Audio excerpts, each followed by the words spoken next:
Hello guys, welcome back to the channel and welcome back to elite wrestling. तो guys finally इस week का AEW company का diamond special यानी कि fighter fest shark week हो चुका है खत्म। और गाइज आज इस वीडियो के अंदर हम उसी के बारे में बात करने वाले हैं। और गाइज आज इस वीडियो के अंदर हम जानने वाले हैं कि इस वीक के diamond special fighter fest shark week के अंदर क्या हुआ और हमें इस शो के ऊपर कौन कौन सी चीजें देखने को मिली है। तो गाइज ये सब बातें जानने के लिए ये वीडियो एकदम आखिर तक देखना। और ऐसे ही AEW कंपनी से रिलेटेड हर एक न्यूज, रूमर और अपडेट और AEW कंपनी के हर एक शो का रिव्यू पाने के लिए हमारे चैनल को सब्सक्राइब करना मत भूलना। पर गाइज अब ज्यादा देर न लगाते हुए चलिए वीडियो शुरू करते हैं और जानते हैं कि इस वीक के डायमंड स्पेशल फाइटर फेस्ट के शार्क वीक के ऊपर क्या हुआ। तो गाइज इस वीक के डायमंड स्पेशल फाइटर फेस्ट के शार्क वीक की शुरुआत AEW कंपनी के मेंस डिवीजन से एक नॉर्मल 1-on-1 मैच से हुई, जहां पर हमें ब्रॉडी किंग डार्बी एलन को फेस करते हुए दिखाई दिए। और अगर यहाँ पर हम बात करें इस मैच की, तो गाइज जैसे ही मैच शुरू हुआ वैसे ही डार्बी एलन ने इस मैच के अंदर ब्रॉडी किंग के ऊपर काफी खतरनाक अटैक करना स्टार्ट कर दिया। लेकिन ब्रॉडी किंग ने इस मैच के अंदर डार्बी एलन का अटैक रिवर्स कर इस मैच में शुरुआत से लेकर आखिर तक डार्बी एलन के ऊपर काफी खतरनाक अटैक किया। और ब्रॉडी किंग इस मैच के अंदर पूरी तरीके से डार्बी एलन को मैन हैंडल कर रहे थे और इस मैच में शुरुआत से लेकर आखिर तक ब्रॉडी किंग ने ही डोमिनेट किया।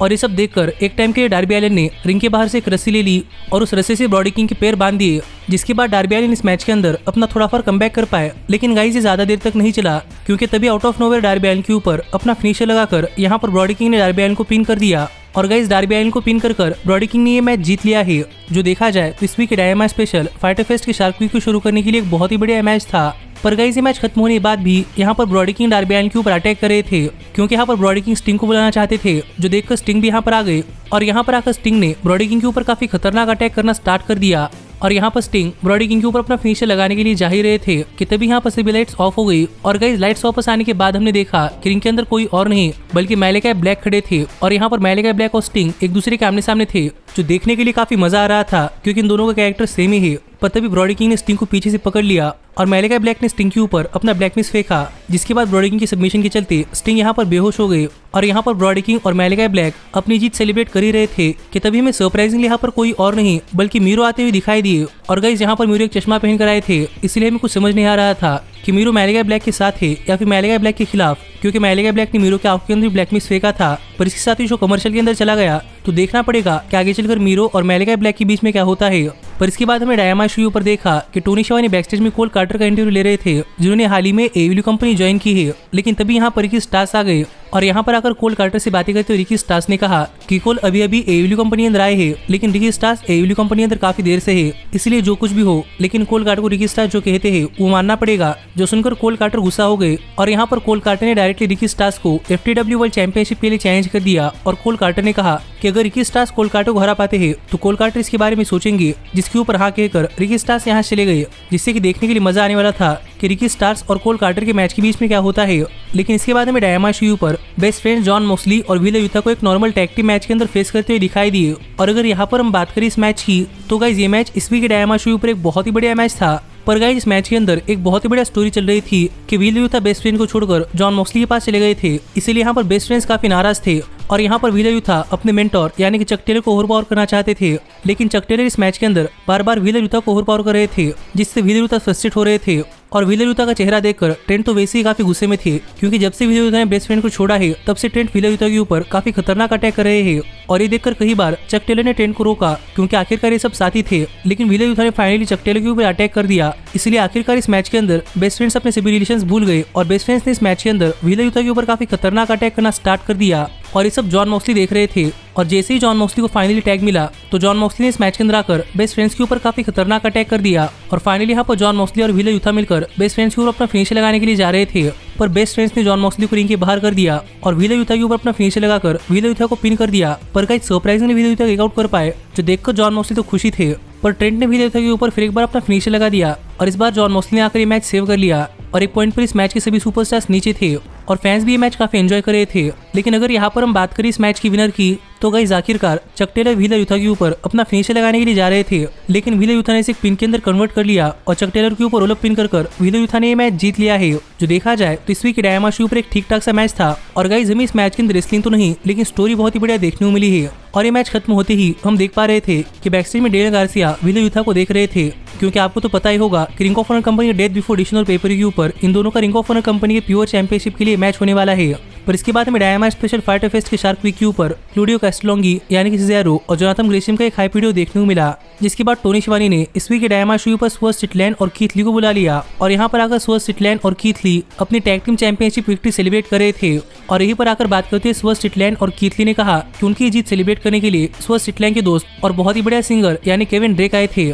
और यहाँ पर कीथ ली और स्वर्ट स्टिटलैंड मिलकर अपनी चैंपियनशिप जीत सेलिब्रेट करते हुए एक केक काटने के लिए जा ही रहे थे कि तभी यहाँ पर मार्क स्टर्लिंग आ गए और यहाँ पर आकर मार्क स्टर्लिंग ने कहा कि स्वर्ट स्टिटलैंड को कुछ पता ही नहीं है, पर काफी दिनों से मार्क स्टर्लिंग स्वर्ट स्टिटलैंड को एवील्यू कंपनी से निकालने के लिए एक पिटीशन साइन कर रहे हैं और इस पिटीशन के ऊपर सिर्फ एक ही साइन होना बाकी है, जिसके बाद स्वर्ट स्टिटलैंड एवील्यू कंपनी से चले जाएंगे। और एक हैकर मार्क स्टर्लिंग स्वर्ट स्टिटलैंड के दोस्त यानी केविन ड्रेक की साइन लेने के लिए गए, पर केविन ने कहा कि वो इस पिटीशन के ऊपर साइन नहीं करने वाले, जो देखकर मार्क स्टर्लिंग ने केविन की इंसल्ट कर दी और यहाँ पर केविन मार्क स्टर्लिंग के ऊपर अटैक करने के लिए आ रहे थे, पर टोनी नीस ने केविन को रोक लिया और ये देखकर गुस्से में मार्क ने टोनी के ऊपर अटैक कर दिया, जिससे मार्क स्टर्लिंग काफी गुस्सा हो रहे थे। लेकिन स्वर्ट स्टिटलैंड ने पूरा का पूरा केक उठाकर मार्क स्टर्लिंग के ऊपर ही फेंक दिया और इसी तरह यहाँ पर स्वर्ट स्टिटलैंड और कीथ ली इन दोनों ने अपनी जीत सेलिब्रेट की। जो सेगमेंट इस वीक के डायमंड शो का एक फनी सेगमेंट था, जिस पर आपका क्या कहना है आप मुझे कमेंट कर बताइए। लेकिन इसके बाद हमें डायमंड शो पर देखा कि टोनी शिवानी बैकस्टेज में जॉन सिल्वर और एलेक्स रेनॉल्ड्स और बुचर और ब्लेड का इंटरव्यू ले रहे थे। और यहाँ पर बात करते हुए जॉन सिल्वर ने कहा कि जॉन सिल्वर ने यहाँ पर बुचर और ब्लेड को इसलिए बुलाया है क्योंकि बुचर और ब्लेड जॉन सिल्वर के फेवरेट रेसलर है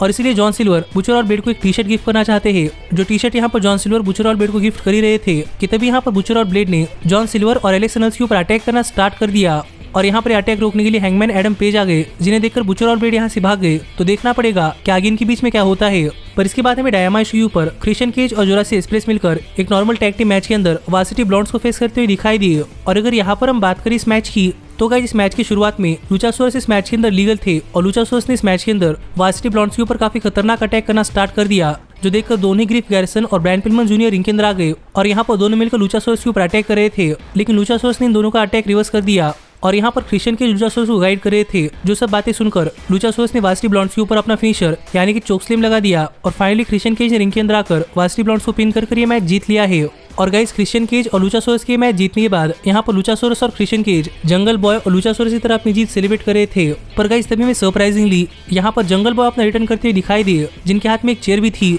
और ये देखकर क्रिश्चियन केज काफी घबरा गए थे और जंगल बॉय इनकी तरफ आ रहे थे और लुचासोरस जंगल बॉय को रोकने के लिए रेडी थे। पर गाइस आप शायद भूल रहे हैं कि जंगल बॉय और लुचासोरस इनके बीच में काफी बढ़िया हिस्ट्री है, इसलिए जंगल बॉय को देखकर लुचासोरस जंगल बॉय के साथ खड़े हो गए, जो देखकर क्रिश्चियन केज तो और भी ज्यादा डर गए और जैसे ही जंगल बॉय रिंग के अंदर गए तो वैसे ही क्रिश्चियन केज रिंग छोड़कर भाग रहे थे। और ये देखकर जंगल बॉय क्रिश्चियन केज का पीछा करते हुए क्रिश्चियन केज के पीछे पीछे भाग गए और पता नहीं आगे क्या हुआ, लेकिन इस तरीके से ये सेगमेंट खत्म हुआ और हमें फाइनली जंगल बॉय एवील्यू कंपनी अंदर अपने रिटर्न करते हुए दिखाई दिए है। पर इसके बाद हमें डायमंड शो पर लेक्सी बैकस्टेज में गन क्लब का इंटरव्यू लेते हुए दिखाई दी। इस इंटरव्यू के अंदर लेक्सी ने गन क्लब से पूछा कि गन क्लब ने अक्लेम का चैलेंज एक्सेप्ट क्यों नहीं किया और यहाँ पर इस सवाल का जवाब देते हुए गन क्लब ने कहा कि गन क्लब चाहता है कि द अक्लेम और गन क्लब के बीच में एक ऐसा मैच हो जो मैच गन क्लब के स्टिपुलेशन के ऊपर हो, इसलिए गन क्लब अक्लेम को इस वीक रैम्पेज शो पर एक रैप बैटल के लिए चैलेंज करना चाहता है और जो कोई सुपरस्टार रैप बैटल जीतेगा वो आगे चलकर एक दूसरे के बीच में अपने एक मैच की स्टिपुलेशन पिक करेगा और आगे चलकर हमें वही मैच गन क्लब और द क्लेम के बीच में देखने को मिलेगा। तो देखना पड़ेगा कि इस वीक रैम्पेज शो पर रैप बैटल कैसा होता है। लेकिन इसके बाद हमें डायमंड शो पर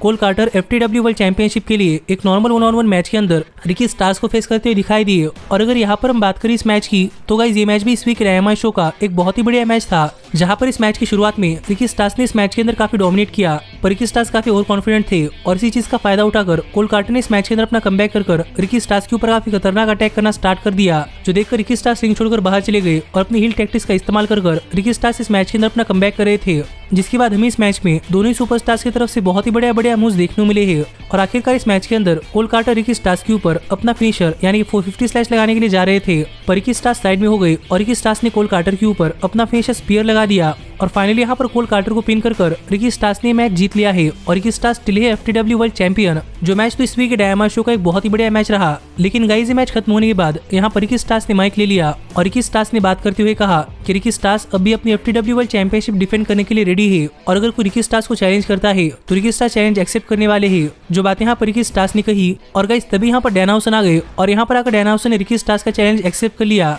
जो देख रिकी स्टार्स काफी सरप्राइज थे। लेकिन यहाँ पर बात करते हुए रिकी स्टार्स ने कहा कि रिकी स्टार्स चैलेंज एक्सेप्ट करने वाले हैं, इसका मतलब रिकी स्टार्स स्टार्स इसी वीक के डायमंड शो पर अपनी चैंपियनशिप डिफेंड नहीं करने वाले, वो नेक्स्ट वीक के डायमंड शो पर अपनी चैंपियनशिप डिफेंड करने वाले हैं। जो बात यहाँ पर स्टार्स ने कही तो देखना पड़ेगा कि नेक्स्ट वीक इन दोनों के बीच में मैच कैसा होता है। पर इसके बाद हमें डायमंड शो पर टोनी शेवा ने बैकस्टेज में विलो नाइटिंगेल, क्रिस स्टैटलैंडर और अथेना का इंटरव्यू लेते हुए दिखाई दिए, क्योंकि इनका इस वीक के डायमंड शो पर एक 6 वीमेन टैग टीम मैच होने वाला था। पर किसी वजह के चलते अभी 6 वीमेन टैग टीम मैच एक नॉर्मल टैग टीम मैच होने वाला है और क्रिस स्टैटलैंडर इस मैच का हिस्सा नहीं होने वाली थी। और इसी के ऊपर बात करते हुए क्रिस स्टैटलैंडर ने कहा कि क्रिस स्टैटलैंडर को ये मैच रसल करना था, पर अब क्रिस स्टैटलैंडर ये मैच रसल नहीं कर पा रही। पर यहाँ पर विलो नाइटिंगेल ने कहा कि क्रिस स्टैटलैंडर को इससे नाराज होने की जरूरत नहीं है, क्योंकि विलो और अथेना मिलकर ये मैच उनकी टीम के लिए जीतने वाले हैं, जिसके ऊपर अथेना भी कॉन्फिडेंट नहीं थी। यानी कि हम समझ सकते हैं कि यहाँ पर क्रिस स्टैटलैंडर और अथेना इन दोनों को विलो के ऊपर भरोसा नहीं था। तो देखने के लिए मजा आने वाला था कि इस मैच के अंदर क्या होता है। पर इसके बाद हमें इस वीक के डायमंड शो पर टोनी शेवा ने एफटीआर का इंटरव्यू लेते हुए दिखाई दिए और इस वीक के डायमंड शो पर आकर बातें करती एफटीआर ने कहा कि ये साल एफटीआर के लिए एक बहुत ही बढ़िया साल रहा है और अपने इसी साल के ऑनर के अंदर एफटीआर ने ब्रिस्कोस को फिर एक बार उनके चैंपियनशिप के लिए एक रीमैच दिया है, क्योंकि एफटीआर ब्रिस्कोस को रिस्पेक्ट करते हैं। जो बात यहाँ पर कैश विदर ने कही, लेकिन यहीं पर बात करते हुए डैक्स सारूड ने कहा कि डैक्स सारूड यहाँ पर सबको एक कहानी बताना चाहते हैं कि एक छोटी लड़की थी जिसे पेरेंट्स रेगुलर चेकअप के लिए उनके हॉस्पिटल ले गए और तब उनके पेरेंट्स को पता चला कि उस बच्ची के हार्ट के अंदर एक होल है और अगर वो बच्ची सर्वाइव करना चाहती है तो उसे काफी हार्डली फाइट करना पड़ेगा या फिर उसे एक सर्जरी करवानी पड़ेगी, जबकि वो बच्ची सिर्फ 5 साल की थी और ये काफी रिस्की होता है। लेकिन फिर भी उस बच्ची ने फाइट किया और 2 साल बाद जब डॉक्टर ने उसे चेकअप किया तो फाइनली उसका हार्ट का होल भर गया था। यानी कि उस बच्ची ने फाइट किया है और बच्ची कोई और नहीं बल्कि डैक्स सारूड की बेटी है। जो बात यहाँ पर डैक्स सारूड ने कही, और अगर उनकी 8 साल की बेटी इतनी बढ़िया तरीके से फाइट कर सकती है तो डैक्स सारूड अपनी बेटी की लेगेसी के लिए अपनी बेटी की तरह फाइट कर सकते हैं। और यहाँ पर डैक्स सारूड इसी तरह फाइट कर अपनी रिंग ऑफ ऑनर कंपनी की वर्ल्ड चैंपियनशिप रिटेन करने वाले हैं। जो बात यहाँ पर डैक्स सारूड ने कही, जो प्रोमो देखा जाए तो इस वीक के डायमंड शो पर एक बहुत ही बढ़िया प्रोमो था। लेकिन इसके बाद हमें इस वीक के डायमंड शो पर लेक्सी बैकस्टेज में जे लीथल, सतनाम सिंह और संजय दत्त का इंटरव्यू लेती हुई दिखाई दी और यहाँ पर लेक्सी ने जे लीथल से पूछा कि जे लीथल अपने इस मैच के ऊपर क्या कहना चाहते हैं और हाल ही में जो क्रिस्टोफर डेनियल्स ने जे लीथल को धमकी दी है तो उसके ऊपर जे लीथल क्या कहना चाहते हैं। और यहाँ पर जवाब देते हुए जे लीथल ने कहा कि जे लीथल समाओ जो को हराकर रिंग ऑफ ऑनर कंपनी की टीवी वर्ल्ड चैंपियन बनने वाले हैं। लेकिन जहाँ तक बात है क्रिस्टोफर डेनियल्स की तो जे लीथल श्योर नहीं है कि क्रिस्टोफर डेनियल्स जे लीथल के पीछे क्यों आ रहे हैं। जो बात यहाँ पर जे लीथल कर ही रहे थे कि तभी यहाँ पर क्रिस्टोफर डेनियल्स आ गए और यहाँ पर आकर बात करते हुए क्रिस्टोफर डेनियल्स ने कहा कि समाओ जो क्रिस्टोफर डेनियल्स काफी पुराने दोस्त थे, इसलिए अगर जे लीथल समाओ जो के खिलाफ जाना चाहते हैं तो उससे पहले जे लीथल को क्रिस्टोफर डेनियल्स को एक मैच के अंदर हराना पड़ेगा। इसीलिए क्रिस्टोफर डेनियल्स ने यहाँ पर जे लीथल को इस वीक के रैम्पेज शो पर एक नॉर्मल 1-on-1 मैच के लिए चैलेंज कर दिया है। जो चैलेंज कर क्रिस्टोफर डेनियल्स यहाँ चले गए और फाइनली यहाँ पर जे लीथल ने भी चैलेंज एक्सेप्ट कर लिया है। तो देखना पड़ेगा कि इन दोनों के बीच का ये मैच कैसा होता है और ये मैच कौन जीतता है। पर इसके बाद हमें इस वीक के डायमंड शो पर जेट कारगिल और उनकी टीम मेंबर आती हुई दिखाई दी और यहाँ पर बात करते हुए जेट कारगिल मैनेजर ने कहा कि उनकी टीम मेंबर रेसल करने के लिए क्लियर नहीं है, इसलिए इस वीक के डायमंड शो पर होने वाला एक 6 वीमेन टैग टीम मैच एक नॉर्मल टैग टीम मैच होने वाला है। पर अच्छी बात यह है कि क्रिस स्टैटलैंडर रिंग साइड से बैन है,